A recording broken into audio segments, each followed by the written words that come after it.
रहीम। आज का जो हमारा टॉपिक है वो माइक्रोबायोलॉजी के फाइनल के कोर्सेज हैं, इम्यूनोलॉजी।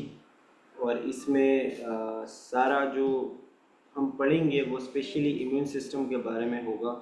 इम्यून सिस्टम आपको पता है कि एक बहुत ही कॉम्प्लिकेटेड सिस्टम है बॉडी के अंदर, और ये जिस तरह हर चीज़ के लिए बॉडी के अंदर एक निज़ाम होता है, ठीक है, कि मतलब खाना खाने का निज़ाम है, सांस लेने का निज़ाम है, खून का निज़ाम है, ठीक है। तो इसी तरह इम्यून सिस्टम भी एक अलग सिस्टम है बॉडी के अंदर, और इसका जो काम होता है वो हमें बीमारियों से बचाने का होता है। मतलब बॉडी के अंदर जिस तरह हर कंट्री की अपनी एक आर्मी होती है, इसी तरह बॉडी की जो आर्मी है वो इम्यूनिटी है या फिर इम्यून सिस्टम है। तो इस चैप्टर में सारा सब कुछ हम इम्यून सिस्टम के बारे में पढ़ेंगे, और इसीलिए इसका नाम भी इम्यूनोलॉजी रखा हुआ है। इम्यून सिस्टम या ये जो इम्यूनोलॉजी है ये भी दो वर्ड्स पर मुश्तमिल है। इम्यून सिस्टम या इम्यून जो है वो इम्यून सिस्टम की बात हो रही है, और लॉजी का मतलब होता है स्टडी, ठीक है। तो इसमें हम सारा इम्यून सिस्टम स्टडी करेंगे। इम्यून सिस्टम बज़ाते खुद कुछ नहीं है, उसके अंदर ऐसे बहुत सारी चीज़ें हैं जो कि उस सिस्टम को बनाते हैं, ठीक है। और वो सारे मिल के जो काम करेंगे तो वो इम्यून सिस्टम बनाते हैं, ठीक है।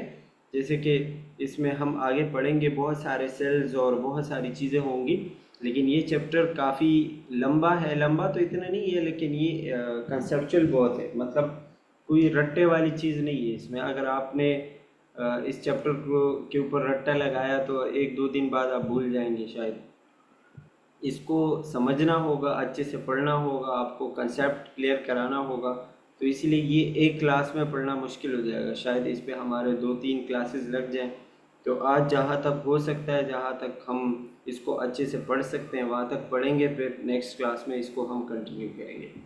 अच्छा जी, सबसे पहले लिखा हुआ है anatomy of the immune system.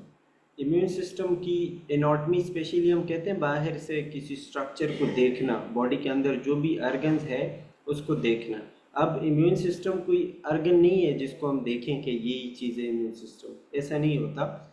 इसके बॉडी के अंदर स्पेशली कुछ ऑर्गन होते हैं जो इम्यून सिस्टम में अपना किरदार अदा कर रहे होते हैं, अपना एक रोल उनका होता है।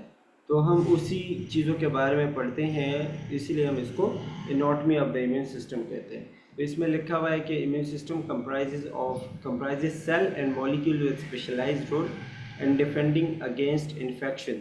मतलब इसमें कुछ सेल्स है, कुछ मॉलिक्यूल्स है बॉडी के अंदर जिनका एक ख़ास काम होता है, और वो काम क्या होता है? डिफेंडिंग अगेंस्ट इन्फेक्शन, किसी इन्फेक्शन से हमें बचाना, बीमारियों से बचाना, ठीक है।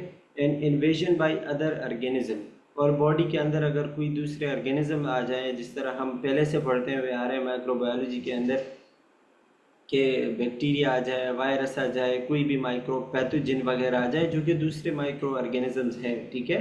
अगर वो सारी चीज़ें बॉडी के अंदर आती हैं तो उनसे हमें मसला होगा, हम बीमार होंगे। तो इन सारी चीज़ों से बचाना ये इम्यून सिस्टम का काम है। और इम्यून सिस्टम का जो काम होगा, ये सारा जो इसका फंक्शन परफॉर्म होगा, ये कुछ स्पेशलाइज सेल और कुछ ऐसी चीज़ें होंगी जो कि ये काम करेंगे, ठीक है।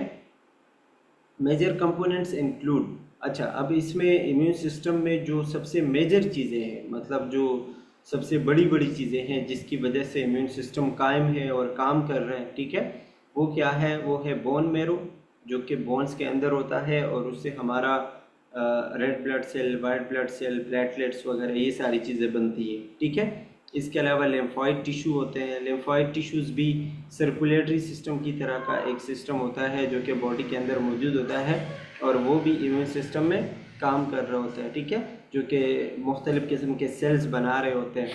इसके अलावा लिम्फॉइड टिश्यू में क्या क्या चीज़ें आती हैं जो मैंने आपको बताया कि लिम्फॉइड टिश्यूज़ में हमारा एक थाइमस ग्लैंड आता है। थाइमस ग्लैंड हमारे नेक में होता है, ठीक है। इसके अलावा स्प्लीन आता है, और लिम्फ नोड्स आते हैं, टॉन्सिल आते हैं, टॉन्सिल जिस तरह मुंह के अंदर होते हैं, ठीक है। ये सारी चीज़ें मिला के हम इसको लिम्फॉइड टिश्यूज़ कहते हैं। तो ये बोन मेरो, लिम्फॉइड टिश्यूज़, ये दोनों मिल के मेजरली हमारा क्या बना रहे होते हैं? इम्यून सिस्टम जो है वो बना रहे होते हैं। अब ये देखेंगे आपको ये जो ब्लैक कलर के डॉट्स नज़र आएंगे ना, ये वाले, ये इस तरीके से, ये जो ऊपर हेड में है और ये पूरी बॉडी में फैले हुए हैं, ये स्पेशली लिम्फ नोड्स या फिर लिम्फॉइड टिश्यू के पार्ट्स होते हैं, जहाँ पे वो क्या करते हैं, अपने मुख्तलिफ के सेल्स बना रहे होते हैं, ठीक है। और वो इसी तरह का जो है काम कर रहे होते हैं, बॉडी को डिफेंड करने में हेल्प करते हैं। अच्छा जी, अब टर्म इम्यूनिटी, इम्यूनिटी क्या चीज़ है? The term immunity has come to the mean to the protection from disease. वही बात है कि हमें बीमारियों से बचाना। इम्यूनिटी का मतलब क्या होगा? बीमारियों से बचाने का जो निज़ाम होता है, ठीक है, उसको हम क्या कहते हैं? इम्यूनिटी कहते हैं या इम्यून सिस्टम कहते हैं। And more specifically infectious disease, और स्पेशली वो डिजीज़ जो बॉडी के अंदर इन्फेक्शन प्रोड्यूस करती हैं, पहले एक ऑर्गन में है, फिर दूसरे पे जाती हैं, फिर तीसरे पे जाती हैं, फैलती रहती हैं, ठीक है, बॉडी के अंदर। तो उन चीज़ों से बचाना ये इम्यूनिटी कहलाती है, इम्यून सिस्टम का काम होता है ये। अच्छा, the collective coordinated response of the cell and molecules of the immune system is called the immune response. अब देखें, एक वर्ड है इम्यूनिटी, एक वर्ड है इम्यून रिस्पॉन्स। इम्यूनिटी तो वो उसकी ताकत है ना, कि जिस तरीके से आर्मी है तो आर्मी के पास अपनी एक असलहा होता है, अपना जो है उनके पास एक वेपन्स होते हैं, ठीक है, जो कि क्या कर रहे होते हैं, उनके पास एक ताकत होती है किसी दुश्मन के ख़िलाफ़ लड़ने की। लेकिन उनका जो रिस्पॉन्स होता है, लड़ने का जो जज्बा होता है, ठीक है, उसको हम क्या कहते हैं? इम्यून रिस्पॉन्स कहते हैं। तो यहाँ भी वही बात है कि जो सेल्स मिलके जो काम करेंगे, जिस तरीके से वो मतलब मिलके काम करेंगे, ठीक है, और एक चीज़ को जवाब देंगे, जो ख़तरनाक चीज़ें हैं, जो सेल्स है या जो भी माइक्रोब वगैरह है, उनको ख़त्म करने की कोशिश करेंगे, तो उस कोशिश को हम क्या कहते हैं? इम्यून रिस्पॉन्स कहते हैं। अच्छा, the system in the body is responsible for maintaining homeostasis. अब ये जो इम्यून सिस्टम है, इसका काम क्या होता है? बॉडी के अंदर जो होम्योस्टेसिस होता है, होम्योस्टेसिस मतलब ये कि आपने एनाटॉमी में पढ़ा होगा कि बॉडी के अंदर एक निज़ाम होता है, ठीक है, उसको स्टेबल रखना होम्योस्टेसिस कहलाता है। तो सिंपल ये है कि बॉडी के इंटरनल एनवायरनमेंट को स्टेबल रखना, ये इस इम्यूनिटी का काम है, ठीक है। इसमें स्टेबल रखने के लिए वो क्या करेगा? जो भी ख़तरनाक चीज़ें होंगी, जो हार्मफुल और ख़तरनाक चीज़ें होंगी, ठीक है, उनको ख़त्म करना और उनके ख़िलाफ़ एक एक्शन लेना, ये इम्यून सिस्टम का काम होगा, और इसको हम क्या कहते हैं? इम्यूनिटी कहते हैं। अच्छा, ये लिखा हुआ है कि क्लियरली इसेंशियल फॉर सर्वाइवल, मतलब ज़िंदा रहने के लिए, जीने के लिए बहुत ज़्यादा ज़रूरी होता है। अगर हमारा इम्यून सिस्टम सही नहीं है, वीक है, तो ज़ाहिरी बात है क्या होगा कि बॉडी के ऊपर बहुत सारे डिजीज़ आएंगी, ठीक है, और बंदा बीमार रहेगा, ठीक है। जब कोई बंदा बार बार बीमार रहता है, कॉन्स्टेंटली वो बीमार रहता है, तो जल्दी उसकी उम्र कम हो जाती है, मर जाता है, ठीक है। तो ये अगर किसी का इम्यून सिस्टम ख़राब है, वीक है, तो उसको इन चीज़ों में मसला होगा, ठीक है, वो सरवाइव नहीं कर पाएगा, सिंपल यही है। It also defend against abnormal cell and molecules that periodically develop in the body. और ज़रूरी नहीं है कि ये सिर्फ उन चीज़ों के ख़िलाफ़ काम करे जो बाहर से बॉडी को डिस्टर्ब करती है। बॉडी के अंदर भी कुछ ना कुछ ऐसी चीज़ें खुद ब खुद प्रोड्यूस होती हैं जो बॉडी के लिए सही नहीं होती। और जैसे कैंसर सेल होते हैं, ठीक है, तो कैंसर सेल बाहर से नहीं आते, वो बॉडी के अंदर ही प्रोड्यूस होते हैं। तो उन चीज़ों को ख़त्म करना और उनको कंट्रोल करना, ये भी इम्यून सिस्टम का हिस्सा है। मतलब इम्यून सिस्टम सिर्फ ये नहीं है कि बाहर से ख़तरनाक चीज़ें के इंतज़ार कर रहा होता है कि भाई आपने आना है और मैंने आपको मार देना है, ऐसा नहीं होता। अगर बॉडी के अंदर अपना भी कुछ इधर उधर हो रहा है, कुछ कोई चीज़ें ख़राब हो रही हैं, कोई मसला आ रहा है, ठीक है, तो उसको भी इम्यून सिस्टम कंट्रोल करता है। अच्छा, अब जो इसमें जो सबसे पहली चीज़ है या इसका जो सबसे पहला कंपोनेंट है, ठीक है, वो है लीकोसाइट्स। लीकोसाइट्स क्या होते हैं? नॉर्मली हम कहते हैं ना WBCs, वाइट ब्लड सेल्स। उसका जो मेडिकल टर्म है या जो मेडिकल टर्मिनोलॉजी हम उसके लिए इस्तेमाल करते हैं, वो है लीकोसाइट्स, ठीक है। तो ल्यूकोसाइट्स जब भी आता है इस वर्ड का मतलब होगा WBCs या फिर वाइट ब्लड सेल्स की बात होगी। अब इसका इम्यून सिस्टम में बहुत ज़्यादा काम होता है, जैसे रेड ब्लड सेल होते हैं, वाइट ब्लड सेल होते हैं। तो रेड ब्लड सेल का इम्यून सिस्टम में कोई काम नहीं है, उसका काम है सर्कुलेशन, बॉडी के हर पार्ट तक पहुंचना, न्यूट्रिएंट्स वगैरह प्रोवाइड करना, वो RBC का काम है। लेकिन जो WBCs है या जो ल्यूकोसाइट्स है, उनका जो है सर्कुलेशन में, बॉडी के हर पार्ट तक पहुंचने में कोई रोल नहीं है जैसे नॉर्मल ब्लड होता है, ठीक है। इसका काम होता है बॉडी को इम्यून सिस्टम प्रोवाइड करना, बॉडी को डिफेंस प्रोवाइड करना, ठीक है। तो इम्यून सिस्टम का जो सबसे बड़ा कंपोनेंट है या जो सबसे मेन कंपोनेंट होता है वो होते हैं ल्यूकोसाइट्स यानी कि WBCs, ठीक है। अच्छा, ये लिखा हुआ है कि leukocytes are the largest blood cells. ये इसको ब्लड सेल्स क्यों कहा जाता है? क्योंकि बज़ाहिर तो ये ब्लड नहीं है, मतलब रेड, हमारे जहन में जो ब्लड की डेफिनेशन है वो तो वही है कि जो रेड कलर की होती हैं, ठीक है, वही ब्लड है।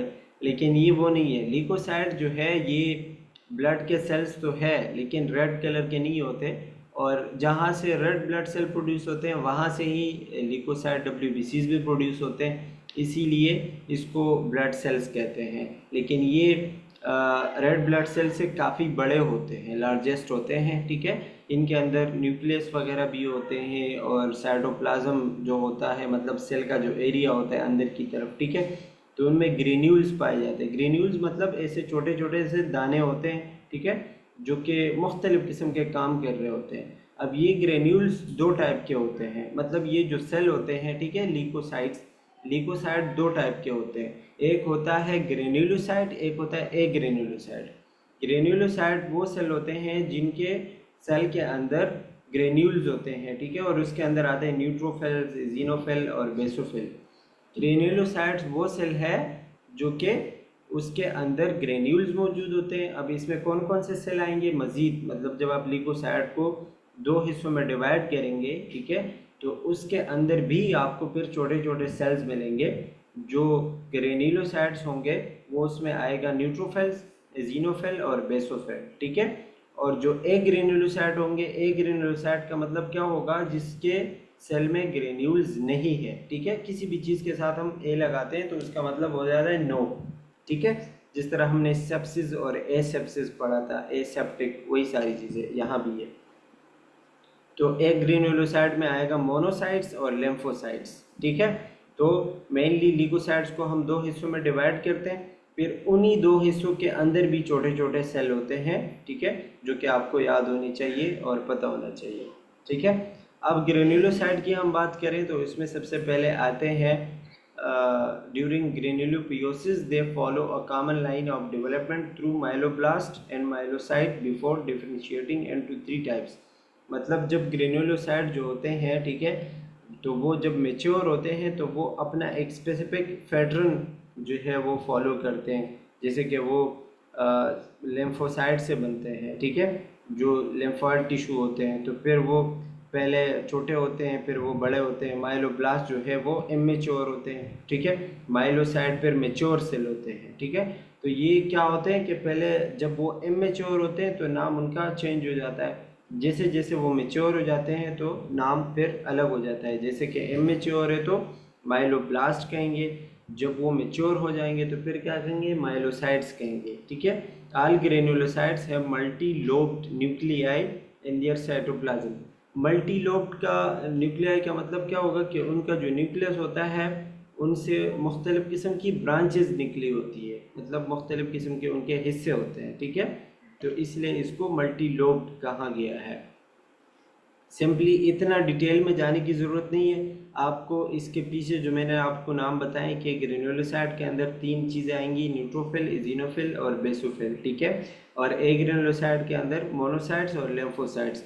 बाकी चीज़ें जो है अगर आपको नॉलेज वाइज पता है तो अच्छी बात है, पेपर के लिए इतना वो नहीं होता। जैसे कि इसमें अगर आपको ये पॉइंट याद हो कि जो ग्रेन्युलोसाइट है उनके अंदर जो न्यूक्लियस होता है वो मल्टी लोब्ड होता है। मल्टी लोब मीन्स कि बिल्कुल गोल नहीं होता, वो ऐसे कर्व सा होता है, उससे मुख्तलिफ़ किस्म के लोब्स निकले होते हैं, इसीलिए उसको मल्टी लोब्ड कहते हैं। जैसे कि ये आपको नज़र आ रहा है, ठीक है, ये इसका न्यूक्लियस है, तो ये 1 2 3 इसके लोब्स होते हैं, ठीक है। अच्छा, अब आते हैं न्यूट्रोफिल्स पे, जो कि मैंने आपको पहले बता दी कि वही चीज़ें। न्यूट्रोफिल जो है वो स्मॉल होते हैं, फास्ट होते हैं और एक्टिव स्कैवेंजर होते हैं। एक्टिव स्कैवेंजर मीन्स कि तेज़ी से जाके अटैक करने वाला। स्कैवेंजर का मतलब होता है हर वो चीज़ जिसमें खाने की खासियत हो। किसी चीज़ को खाने वाले चीज़ को हम क्या कहते हैं? स्कैवेंजर। ठीक है, तो ये क्या करता है, न्यूट्रोफिल जो है छोटे होते हैं लेकिन बड़े फास्ट होते हैं, तेज़ी से जाते हैं। ठीक है, और बहुत एक्टिव होते हैं।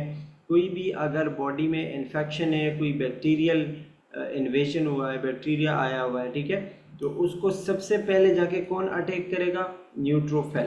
ठीक है, इस तरह आपने याद रखना है। तो न्यूट्रोफिल इसको सबसे पहले जाके अटैक करेगा and remove cell, dead cell and debris from damage tissue. और जो भी बैक्टीरिया आएगा, उसने जो भी कचरा बनाया होगा, जो भी सेल्स ख़राब होंगे, ठीक है, तो जाके जो कचरा होगा, जो डेब्रिस, डेब्रिस लिखा हुआ है ना, डेब्रिस का मतलब होता है कचरा, तो जो भी कचरा डैमेज टिश्यू की वजह से बना होगा उसको रिमूव करना और बैक्टीरिया को ख़त्म करना। ये किसका काम होगा? न्यूट्रोफिल का। ठीक है, अगर आपके पास कोई पेन या पेपर है तो उस पर आप लिख भी सकते हैं जो मैं आपको पॉइंट्स बता रहा हूँ। ठीक है, आप पीपीटी से पढ़ेंगे तो आपको शायद थोड़ा सा मुश्किल लगेगा। जो मैं आपको इस तरह बता रहा हूँ तो मेरे अल्फाज आप लिखेंगे, आपको याद रहेगा। अच्छा, इसके अलावा होगा हाईली मोबाइल। मोबाइल का मतलब होता है कोई भी चीज़ जो हरकत कर सकता हो। ठीक है, तो ये क्या है? हाईली मोबाइल है, मतलब बहुत तेज़ी से घूम फिरते हैं, बहुत तेज़ी से हरकत करते हैं। And squeeze through the capillary wall and to the affected area. Squeeze का मतलब होता है ऐसे चिपक के निकल जाना। ठीक है, मतलब अपने शेप को चेंज करके, जिस तरह हम किसी चीज़ को दबाते हैं ना और उसकी साइज़ कम हो जाती है, इसका मतलब होता है स्क्वीज़, किसी चीज़ को दबाना। ठीक है, तो जब इसके ऊपर प्रेशर पड़ता है तो ये अपने आप को स्क्वीज़ करके, दबा के छोटे से छोटे एरिया में भी जा सकते हैं, अंदर निकल सकते हैं। ठीक है, तो ये इनके अंदर एक खासियत होती है। अच्छा, न्यूक्लियाई आर करेक्टरिस्टिकली कम्प्लेक्स। इनका जो न्यूक्लियस होता है वो बहुत ज़्यादा कम्प्लेक्स, मतलब बहुत सिंपल नहीं होता, बहुत ज़्यादा कम्प्लेक्स होता है। Live on in average 6 to 9 hours in the blood stream in professional phagocytes. ठीक है, हमारे बॉडी में जब ये रिलीज़ होते हैं न्यूट्रोफिल, तो ये तकरीबन 6 से 9 घंटे तक ब्लड के अंदर रहते हैं। ठीक है, और ये प्रोफेशनल फेगोसाइट्स कहलाते हैं। फेगोसाइट का मतलब होता है, फेगो मीन्स खाना या ईटिंग। ठीक है, cyte mean cells, cell eater आप इसको कह सकते हो कि जो भी ख़राब सेल होगा, जो भी बैक्टीरिया होगा, उसको खाने की सलाहियत है, एक प्रोफेशनल चीज़ है उसके लिए। ठीक है, तो ये न्यूट्रोफिल का काम होता है। अब अगर मैं आपको इसका एक समरी बता दूं तो सिंपल यही है कि न्यूट्रोफिल इम्यून सिस्टम का एक हिस्सा है जो कि वाइट ब्लड सेल से बनते हैं। ठीक है, वाइट ब्लड सेल में भी जो हिस्सा होता है वो ग्रेन्युलोसाइट का हिस्सा है। ठीक है, अच्छा, न्यूट्रोफिल जो है बहुत ज़्यादा छोटे होते हैं लेकिन बहुत फास्ट जाते हैं, तेज़ी से जाते हैं, बहुत ज़्यादा तेज़ी से मूव करते हैं। और इनका काम होता है किसी भी बैक्टीरिया को ख़त्म करना, उनको पकड़ना, उन्होंने जो डैमेज, जो कचरा बनाया होता है उसको बॉडी से रिमूव करना। ठीक है, और इसका जो लाइफ टाइम होता है, मतलब जितने देर के लिए वो ब्लड के अंदर रहते हैं, वो होता है 6 से 9 घंटे। ठीक है, मतलब जब इसके रिलीज़ होने से लेके 6 से 9 घंटे के बाद ये ख़त्म हो जाएंगे। ठीक है, तो ये आपने याद रखना है। और ये फेगोसाइट्स कहलाते हैं। Phagocyte mean cell eater. ठीक है, कोई भी ख़तरनाक चीज़ है, कोई भी बैक्टीरिया है, वहाँ तक ये जाएंगे और उस चीज़ को ख़त्म करेंगे, उसको खाएंगे। ये इसका काम है न्यूट्रोफिल का। अगर ये जो 2-3 पॉइंट्स मैंने आपको बताए आसान अल्फाज में, ये आपको याद हो तो फिर आपको मज़ीद कुछ याद करने की ज़रूरत नहीं है। इसमें जो मेन चीज़ है वो इसका लाइफ टाइम है। ठीक है, 6 से 9 घंटे। ठीक है, इसके अलावा ये काम क्या करते हैं, तो मेनली तकरीबन सारे सेल का काम एक ही होता है, तो वो उसमें ज़्यादा कुछ याद करने की ज़रूरत नहीं है। Small, fast and active scavenger, ये चीज़ आपको याद हो।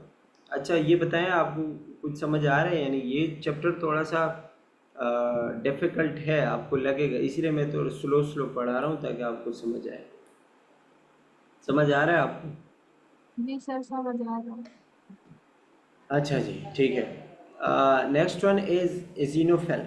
इजीनोफिल जो है ये देखें इसमें क्या लिखा हुआ है, eosinophil are less active than neutrophils. ये भी उन्हीं की तरह सेल है जैसे न्यूट्रोफिल्स थे, तो ये भी उसी कैटेगरी के सेल है, लेकिन ये उससे थोड़े से लेस एक्टिव है, मतलब वो ज़्यादा तेज़ थे, ये उससे थोड़े से कम तेज़ है, ठीक है। और ये कहाँ होते हैं, स्पेशली जो पैरासाइट्स होते हैं ना, पैरासाइट मैंने आपको बताया था कि क्या चीज़ होती है, बॉडी के अंदर आता है और वो जो है वो हमारे बॉडी से अपना ज़रूरत जो है वो पूरी करते हैं और हमें बीमार करते हैं, इसको हम पैरासाइट कहते हैं। तो ये पैरासाइट को मारने में हेल्प करते हैं, स्पेशली जो टॉक्सिक चीज़ें होती हैं ना, इसके अंदर कुछ टॉक्सिक जहरीली केमिकल होते हैं, ठीक है। तो जब ये उसी जगह पे जाते हैं, जगह पे जहाँ पे कोई ख़तरनाक चीज़ है, कोई बैक्टीरिया है या इस तरह का कोई मसला है, कोई पैरासाइट है, तो उसके ऊपर वो टॉक्सिक केमिकल क्या करते हैं, रिलीज़ करते हैं। जब वो रिलीज़ करते हैं, ठीक है, तो फिर वो चीज़ ख़राब हो जाती है, मर जाती है और इसी तरह बॉडी सही हो जाती है। लेकिन इसके अंदर जो पॉइंट याद रखने वाला है वो क्या है, often found at the site of allergic inflammation, ठीक है। इजिनोफिल ज़्यादा से ज़्यादा या ज़्यादातर जो है वो एलर्जी वाले सिचुएशन में रिलीज़ होता है। जब किसी को एलर्जी होती है तो उस टाइम उसके बॉडी में कौन से सेल्स की तादाद ज़्यादा होगी, इजिनोफिल्स की तादाद ज़्यादा होगी, ठीक है। इजिनोफिल ये भी वाइट ब्लड सेल का ही एक सेल है, ठीक है, और उनके अंदर मतलब एक छोटा सा सेल है, और ये कब रिलीज़ होगा, जहाँ पे एलर्जिक रिएक्शन होगा, जैसे कि किसी को सांस लेने में मुश्किल होती है, ठीक है, अस्थमेटिक एयरवे जो लिखा हुआ है, या फिर किसी को स्किन की एलर्जी होती है, तो उस टाइम उनके बॉडी में इजिनोफिल सेल रिलीज़ होते हैं और वो जिस चीज़ की वजह से एलर्जी हुई है उस चीज़ को जाके ख़त्म करने की कोशिश करती है। तो ये इजिनोफिल के हवाले से आपने चीज़ याद रखनी है। Next one is basophil. Basophil भी वही सेम कैटेगरी का सेल है, ठीक है, और ये भी इजिनोफिल की तरह होते हैं, लेकिन ये भी ज़्यादातर एलर्जिक और इन्फ्लेमेशन में काम करते हैं, ठीक है। Granules packed with heparin and histamine. इसके अंदर दो किस्म के केमिकल होते हैं, ठीक है, एक को हम कहते हैं हेपरिन, एक को हम कहते हैं हिस्टामिन। हेपरिन जो है ये एक ऐसा केमिकल होता है जो कि ब्लड को थिन करता है, जो हमारा ब्लड होता है ना उसको पतला कर देता है ताकि ब्लड क्लॉट ना हो, ब्लड कहीं पे जाके रुके ना, ठीक है। तो ये क्या करते हैं, जब बॉडी में ये रिलीज होते हैं तो ब्लड थिन हो जाता है, ठीक है, और ब्लड आसानी से मूव करने लगता है। और हिस्टामिन भी जो है ये एलर्जी के वक्त बॉडी में रिलीज हो रहा होता है, जब किसी बंदे को एलर्जी हो तो उसके बॉडी में हिस्टामिन नाम का केमिकल रिलीज होता है, ठीक है। और उस दौरान उसकी वजह से क्या होता है, जो कैपिलरीज होती हैं उनकी परमेबिलिटी ज़्यादा होती है, मतलब उनसे चीज़ें आसानी से पास हो सकती है, तो इसी वजह से इन्फ्लेमेशन बढ़ता है, तो फिर ये बेसोफिल वगैरह रिलीज होते हैं, ठीक है। एक और सेल होते हैं जिसको हम कहते हैं मास सेल। मास सेल का जो है उनका शेप और उनका काम दोनों ही बेसोफिल की तरह है, ठीक है, मतलब उनकी जो शेप होती हैं वो भी बेसोफिल्स की तरह है और जो उनका काम है वो भी तकरीबन बेसोफिल की तरह है, ठीक है। तो अभी तक हमने ग्रेन्युलोसाइट्स पढ़े, ठीक है। ग्रेन्युलोसाइट के अंदर हमने 3 सेल्स पढ़े, न्यूट्रोफिल्स, इजिनोफिल और बेसोफिल, ठीक है। न्यूट्रोफिल के अंदर हमने पढ़ा कि ये छोटे होते हैं, बहुत ज़्यादा फास्ट मूव करने वाले होते हैं, कोई बैक्टीरिया वगैरह आ जाए उनके ऊपर अटैक करता है, वहाँ पे उन्होंने कोई कचरा वगैरह बनाया हुआ और कोई डैमेज हो, कोई टिश्यू हो, ठीक है, उसको बॉडी से बाहर निकालना है।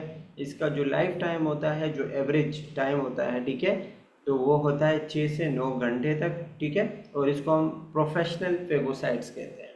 इसी तरह इजिनोफिल है, इजिनोफिल भी वही ग्रेन्युलोसाइट्स के सेल है, लेकिन ये न्यूट्रोफिल से थोड़े से कम एक्टिव होते हैं, ठीक है, और ये इनके अंदर एक टॉक्सिक केमिकल वगैरह होते हैं जो जाके उसी जगह पे रिलीज़ करते हैं जहाँ पे इसने काम करना होता है। लेकिन इसका जो मेन पॉइंट है वो ये है कि ये स्पेशली एलर्जिक रिएक्शन या जब जहाँ पे एलर्जी होती है उसी जगह पे ये ज़्यादा पाए जाते हैं और उस दौरान ये ज़्यादा बॉडी में रिलीज़ होते हैं, ठीक है। और ये अस्थमेटिक एयरवे, मतलब किसी भी तरह का एलर्जी, अस्थमेटिक एयरवे नहीं, किसी भी बंदे को किसी भी तरह की एलर्जी हो, ठीक है, तो इजिनोफिल रिलीज़ होंगे। एलर्जी, स्किन एलर्जी है, किसी को सांस लेने में मुश्किल हो रही है, तो ये सारी चीज़ें रिलीज़ होंगी। इसके अलावा जो बेसोफिल है, बेसोफिल भी उसी कैटेगरी के सेल्स हैं और ये भी एलर्जिक या फिर इन्फ्लेमेशन के दौरान रिलीज़ होते हैं, ठीक है। और इनके अंदर दो किस्म के केमिकल होते हैं जिसको हम कहते हैं हेपरिन एंड हिस्टामिन, ठीक है। हेपरिन जो है वो ब्लड थिनर कहलाता है, हिस्टामिन एक केमिकल है जो कि एलर्जी के दौरान रिलीज़ होता है और इन्फ्लेमेशन प्रोड्यूस करता है, ठीक है। तो इसकी वजह से जो है वो क्या होता है कि बॉडी कोशिश करती है कि अपने नॉर्मल पोजीशन पे या सिचुएशन पे आ सके। इसके अलावा मास्ट सेल्स है, तो मास्ट सेल्स इनके बेसोफिल की तरह होते हैं, इनका फंक्शन और इनका स्ट्रक्चर तकरीबन एक जैसे होते हैं। अब हम आते हैं ए ग्रेनुलोसाइट्स पे। ए ग्रेनुलोसाइट्स जो है ये दो किस्म के सेल पर मुश्तमिल होते हैं जिसको हम कहते हैं मोनोसाइट्स एंड लिम्फोसाइट्स, ठीक है। और मोनोसाइट्स और लिम्फोसाइट जो है ये तकरीबन जो टोटल ल्यूकोसाइट है ना उसका 25 to 50% होते हैं, मतलब आधे तकरीबन ये सेल होते हैं और आधे जो है जो हमने पहले 3 सेल पढ़े वही होते हैं। Have a large nucleus and no cytoplasmic granules. अब इसमें ए लगा हुआ है ना, तो मतलब इसमें कोई ग्रेन्यूल्स नहीं होंगे। इसका न्यूक्लियस जो है वो काफ़ी बड़ा होता है। देखें ये 3 वो सेल है जो हमने पढ़े, न्यूट्रोफिल, इजिनोफिल और बेसोफिल। इनके अंदर, इन सेल्स के अंदर आपको ये छोटे छोटे से दाने नज़र आएंगे, मतलब ये ग्रेन्यूल्स कहलाते हैं, ठीक है।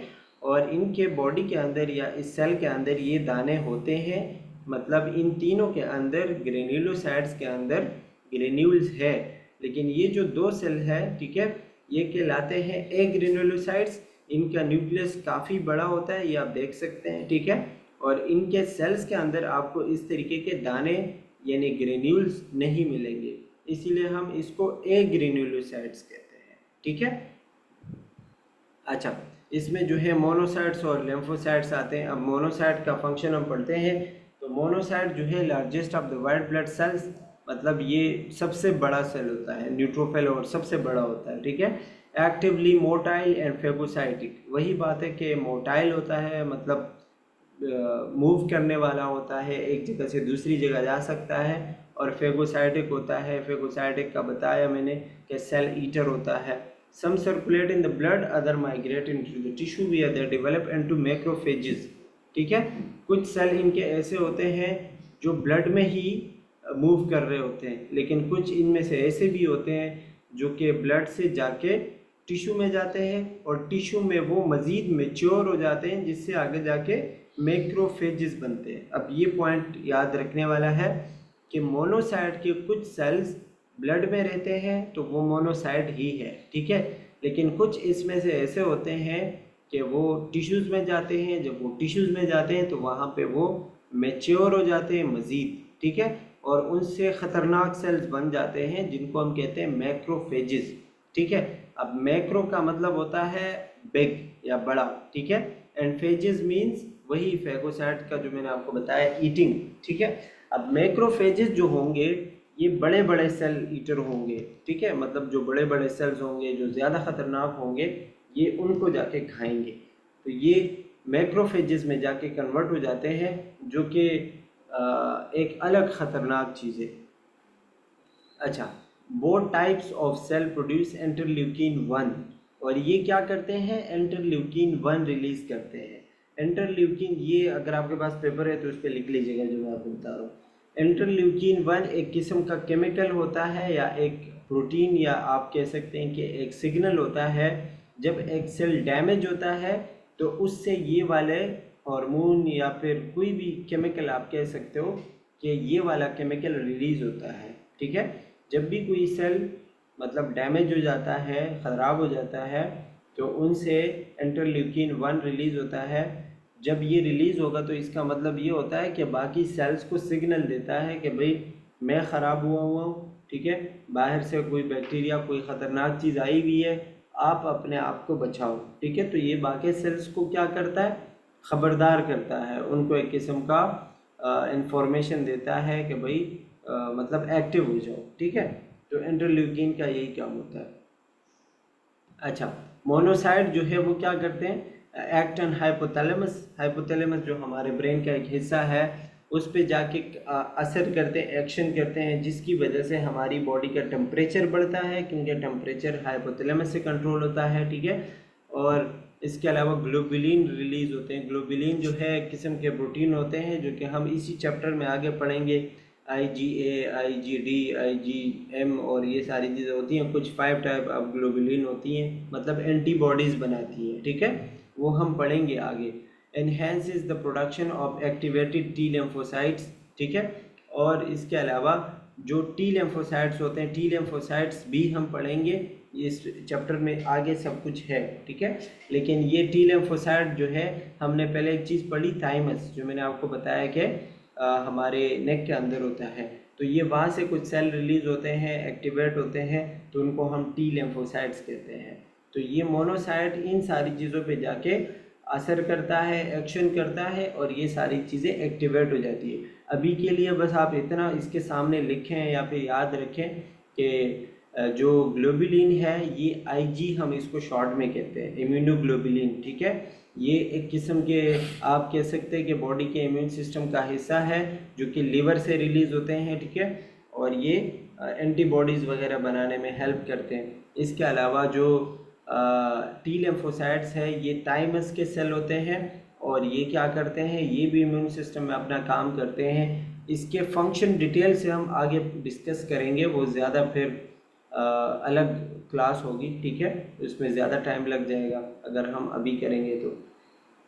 बस आपने सिंपल यही याद रखना है। अच्छा, मोनोसाइट मैक्रोफेजेस सिस्टम ये क्या करता है? Some macrophages are mobile whereas other are fixed, providing effective defence at a key body location. कुछ जो मैंने आपको बताया ना कि मैक्रोफेजेस, मोनोसाइट्स आगे जाके क्या बनते हैं, मैक्रोफेजेस बनते हैं।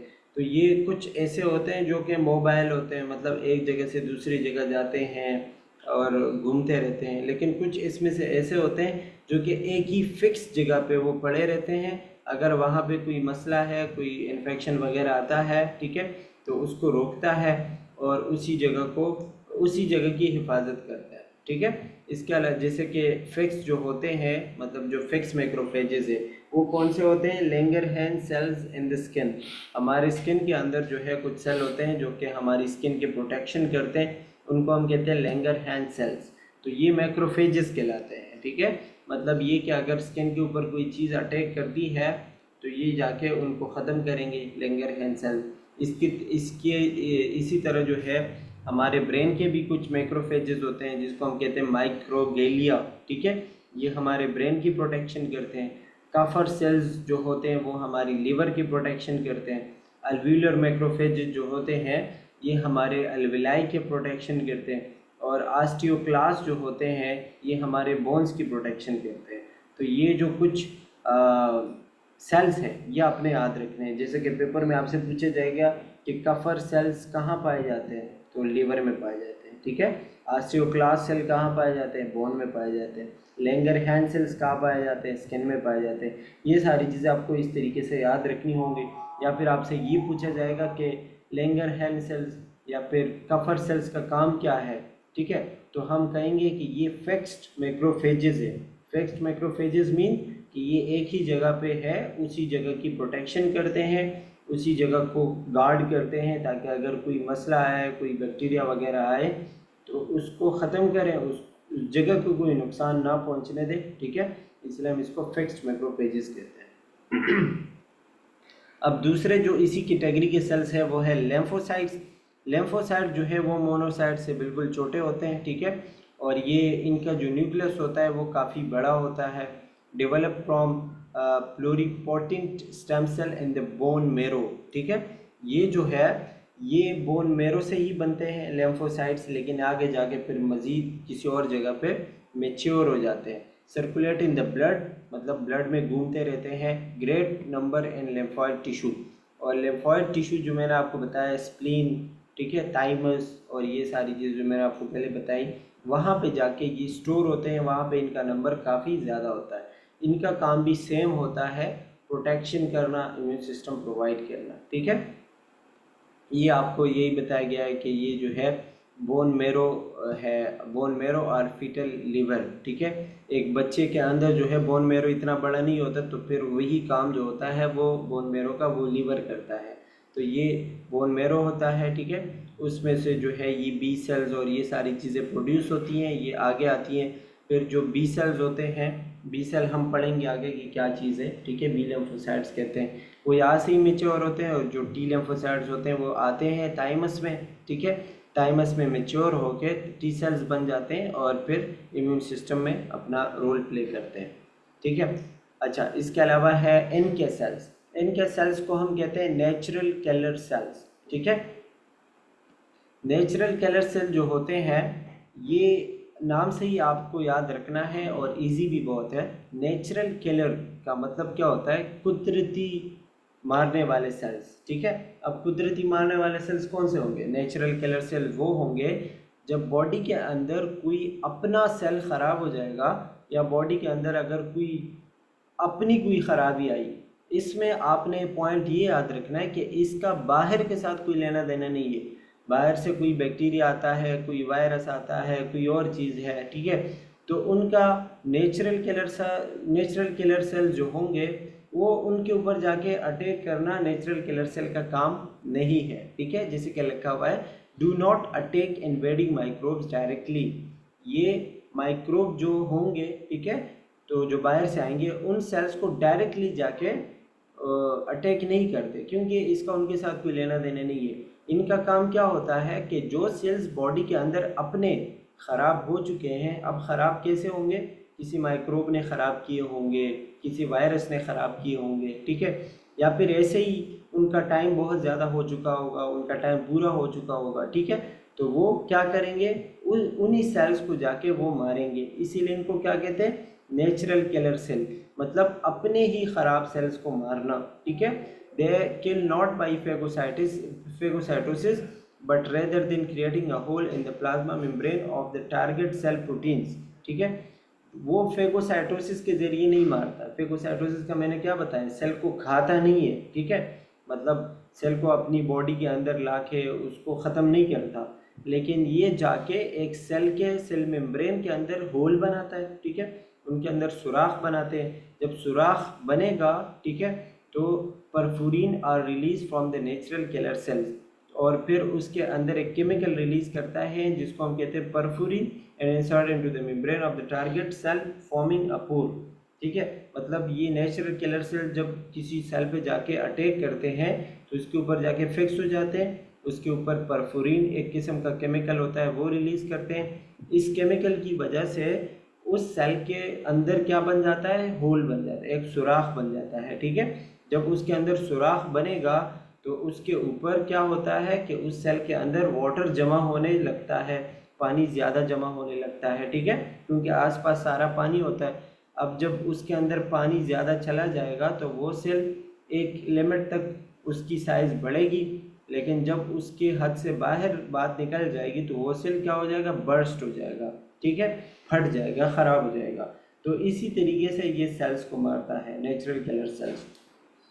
पॉइंट इसमें याद रखने वाला ये है कि ये अपने सेल्स को, मतलब उन सेल्स को मारता है जो बॉडी के अंदर अपने ख़राब हो चुके हो। बाहर से आए हुए चीज़ों को ये अटैक नहीं करता। अगर उसकी वजह से अपने कोई सेल वेल ख़राब हो जाए उनको मार देता है, ख़त्म करते हैं, ताकि उसकी वजह से मज़ीद सेल्स ख़राब ना हो, ठीक है। ये भी वही आपको बताया गया है परफुरिन का। नेचुरल किलर सेल तक हमने पढ़ लिया।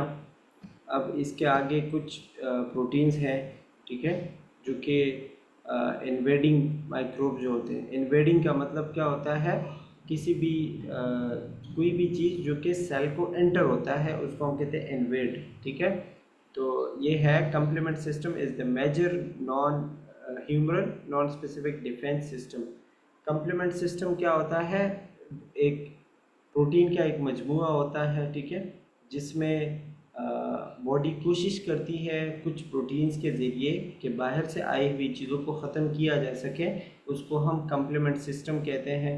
नॉन स्पेसिफिक का मतलब ये होता है कि ये पैदाइशी तौर पर बॉडी में मौजूद होता है। ऐसा नहीं होता कि बाहर जब हम पैदा होते हैं तो पैदाइश के बाद कोई चीज़ें बॉडी में डेवलप हो, वो अलग होता है, ठीक है, उसको हम स्पेसिफिक कहते हैं। लेकिन ये नॉन स्पेसिफिक होता है, मतलब ये कि पैदाइशी तौर पर मौजूद होता है और ये नहीं देखता कि किस चीज़ को किस तरह ट्रीट करना है।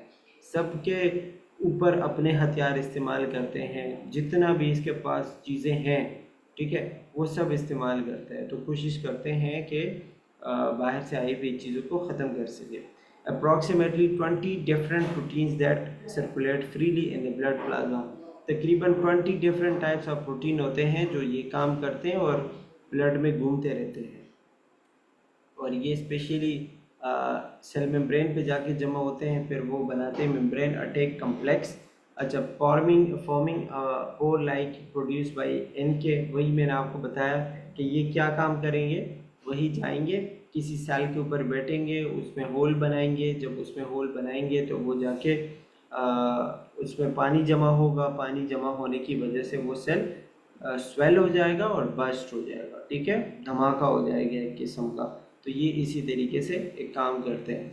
अब जो नेचुरल किलर सेल के हवाले से मैंने आपको बताया ना, तो वो आपने याद रखना है कि ये बाकी सेल से क्यों डिफरेंट है और क्या क्या इसके काम क्या है और किस तरीके से मुख्तलिफ है। अच्छा, इसी की तरह और भी कुछ सेल होती हैं जिसको हम डेंड्राइटिक सेल कहते हैं, ठीक है। डेंड्राइटिक सेल क्या होता है, डीसीज आर, इसको हम शॉर्ट में कहते हैं डीसीज, ठीक है, are antigen presenting cells, their main function to process antigen. Antigen आपको पता होगा, कोई भी चीज़ जो बाहर से आती है, ठीक है, और बॉडी के लिए ख़तरनाक हो, उसको हम क्या कहते हैं, एंटीजन कहते हैं। तो डेंड्राइटिक सेल जो होते हैं ये जाके किसी भी एंटीजन को मार देते हैं और फिर उसी एंटीजन को अपने सरफेस के ऊपर यानी सेल के ऊपर जो है उसको बिठा देते हैं, जो मरा हुआ होता है, ठीक है। तो इसीलिए उसको क्या कहते हैं, एंटीजन प्रेजेंटिंग सेल, मतलब एंटीजन प्रेजेंट कर रहा है एक किस्म का, ठीक है, कि भाई मैंने एंटीजन को मार दिया है और ये इस तरह का सेल है, ठीक है। तो फिर क्या होता है उसके बाद, presented on the cell surface, cell के ऊपर अपना जो है उसको प्रेजेंट करते हैं to the T cells of the immune system. जो इम्यून सिस्टम के टी सेल होते हैं ना, उसके ऊपर ये आते हैं और फिर वो उनके हवाले कर देता है। They act as messenger between innate and the adaptive system. ये दोनों सिस्टम जो होंगे, इनेट सिस्टम और अडॉप्टिव सिस्टम, ये हम डिस्कस करेंगे आगे, ठीक है। इनेट सिस्टम वो सिस्टम होता है, वो इम्यूनिटी जो पैदाइशी तौर पर बॉडी के अंदर मौजूद है, ठीक है। जैसे कि हमारी इनेट इम्यूनिटी क्या है, स्किन, ठीक है, या फिर जो सलाइवा होता है या बॉडी के स्टमक के अंदर जो HCl होता है, ठीक है, उसका काम क्या होता है, ये पैदाइशी तौर पर एक किस्म की इम्यूनिटी होती है कि जब भी अगर कोई चीज़ मैदे के अंदर जाएगी कोई ख़तरनाक, तो वहाँ पे HCl है, तेज़ाब है, ठीक है, वो उसको मारेगा। तो ये सारी चीज़ें जो है इनेट इम्यूनिटी में आती है। और दूसरा जो है अडाप्टिव इम्यून सिस्टम है। अडाप्टिव वो होता है जो वक्त के साथ साथ बॉडी खुद डेवलप करे। जैसे कि पहली दफ़ा अगर किसी को कोई बीमारी हुई है तो उस टाइम उसके बॉडी में उसके ख़िलाफ़ एंटीबॉडीज़ नहीं होते उस बीमारी के ख़िलाफ़, लेकिन जब वो बीमार हो जाता है तो उस दौरान जो है वो एंटीबॉडीज़ बन जाती है और फिर अगर दोबारा उसको वो मसला हो तो इतना इफेक्ट नहीं होता, ठीक है। तो ये इनेट और एडॉप्टिव में होता है। तो ये डेंड्राइटिक सेल जो होते हैं या टी सेल्स जो होते हैं वो इन दोनों के बीच में एक मैसेज कैरी करता है, एक पैगाम, इनेट इम्यून सिस्टम और एडॉप्टिव इम्यून सिस्टम के दरमियान एक पैगाम लेके जाने का काम करते हैं। अच्छा, dendritic cell are present in those tissue that are in contact with external environment. Dendritic cells specially उन जगहों पे होते हैं, उन सेल्स में होते हैं जिनका बाहर कंटैक्ट ज़्यादा हो, बाहर के एनवायरनमेंट के साथ वो ज़्यादा लेन देन में हो, जैसे कि स्किन, ठीक है। तो स्किन में जो सेल्स हैं वो कौन से थे, लैंगरहैंस सेल्स, और ये डेंड्राइटिक आप इसको कह सकते हो। And the inner lining of the nose, lungs and stomach and intestine, और जो हमारे नोज़ की या फिर लंग्स, स्टमक और इंटेस्टाइन की जो अंदर की जो लाइनिंग होती है, ठीक है, वहाँ पे भी डेंड्राइटिक सेल्स मौजूद होते हैं। तो ये वाले ऐसी चीज़ें होती हैं कि मतलब जो भी हम खाते हैं वो डायरेक्ट इन चीज़ों के साथ कांटेक्ट में, जैसे हम खाना खाया तो वो नोज़ में से तो खैर नहीं, लंग से भी नहीं, स्टमक और एजोफेगस और इंटेस्टाइन के साथ डायरेक्ट कांटेक्ट में आएगा, ठीक है। तो वहाँ पे डेंड्राइटिक सेल्स का होना ज़रूरी है ताकि अगर उनमें कोई इस तरह का गलत चीज़ हो उसको रोका जा सके। Once activated they migrated to the lymph nodes where they interact with T cells. वही बात फिर से कि जब ये एक्टिवेट हो जाते हैं तो ये लिम्फ नोड में चले जाते हैं जो टी सेल्स बन जाते हैं, ठीक है। और बी सेल्स ये जो है अपना एक वो होता है, ये खैर हम आगे डिस्कस करेंगे, अभी आप कंफ्यूज होंगे तो इस पे ज़्यादा वो ध्यान नहीं दे। टी सेल्स बी सेल मैं आपको आगे बताऊंगा तो आपको क्लियर हो जाएगा। सिंपल आपको यही याद रखना है कि डेंड्राइटिक सेल जो होते हैं ये उन्हीं जगहों पे पाए जाते हैं जो ज़्यादातर बाहर के एनवायरनमेंट के साथ कांटेक्ट में आते हैं, जैसे स्किन है, नोज़ है, लंग्स है, ठीक है, स्टमक है, इंटेस्टाइन है। तो इन जगहों पे ज़्यादा पाए जाते हैं। इनका काम भी यही होता है, एंटीजन प्रेजेंटिंग सेल होते हैं कि इनके ऊपर एंटीजन मार के अपने सेल के सरफेस के ऊपर इसको बिठा देते हैं और टी सेल्स के हवाले कर देते हैं कि भाई आके इसको ले जाओ, ठीक है। तो ये डेंड्राइटिक सेल का काम होता है। ये उसकी आपको शेप बताई गई है। अच्छा, अब अगर हम इसका ओवरव्यू करेंगे, ठीक है, तो आपको मज़ीद जो है वो क्लियर हो जाएगा। लेकिन ऐसा करते हैं कि ओवरव्यू हम नेक्स्ट जो टॉपिक हमारा हो गया, जो नेक्स्ट क्लास होगी, ठीक है, उसमें हम ओवरव्यू से स्टार्ट करेंगे तो फिर आपको एक नेक्स्ट आइडिया मिल जाएगा, ठीक है। और उसमें आपको दोबारा से चीज़ें याद भी आ जाएंगी, समझ भी आ जाएगी और ये एक अलग टॉपिक होगा। अभी तक जो हमने पढ़ा वो सिर्फ सेल्स के बारे में पढ़ा, ठीक है, जो बेसिकली सेल्स है, जो 5-6 टाइप के सेल्स हैं, बल्कि 7 या 8 हो गए तकरीबन। इनके फंक्शन आपने याद करने, याद क्या बस थोड़े बहुत 1-2 लाइंस में आपने याद करने हैं, ठीक है, और इनको समझना है। बाकी इसके आगे जो होगा वो इंशाल्लाह इजी होगा। मैं कोशिश करूँगा कि आपको इजी वे में बता दूँ। एंड यहाँ तक अगर कोई मसला है, कोई क्वेश्चन है, कोई चीज़ समझ नहीं आई हो तो आप पूछ सकते हैं।